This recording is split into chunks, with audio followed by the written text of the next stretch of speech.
రామాయణంలో అహల్య పాత్ర చాలా గొప్పది.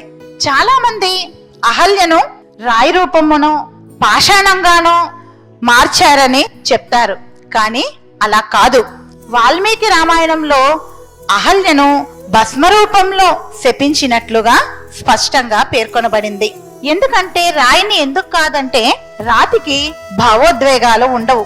కానీ అలా కాదు. వాల్మీకి రామాయణంలో చేసిన తప్పు వల్ల పొందిన శాపం నుంచి విముక్తి పొందాలంటే తాను పశ్చాత్తాపపడాలి. పశ్చాత్తాపం అనేది ఒక భావోద్వేగ ప్రక్రియ.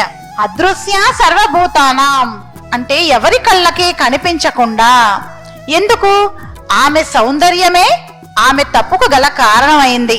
ఆ అందాన్ని ఆమె నుంచి దూరం చేయాలని సమస్త దేవతలతో పాటు అన్ని జీవులు ఆమె వారికి కనబడకుండా ఉండేలాగా గౌతముడు శపించి వేస్తాడు. ఎప్పుడైతే దశరథుని కుమారుడైన శ్రీరాముడు ఆ ఆశ్రమంలోకి అడుగు పెడతాడో వెంటనే ఆమె శాప విమోచనం కలిగి అసలు రూపాన్ని పొందుతుందని శాప విమోచనం ఇస్తాడు. గౌతముడు అహల్యను విడిచిపెట్టలేదు.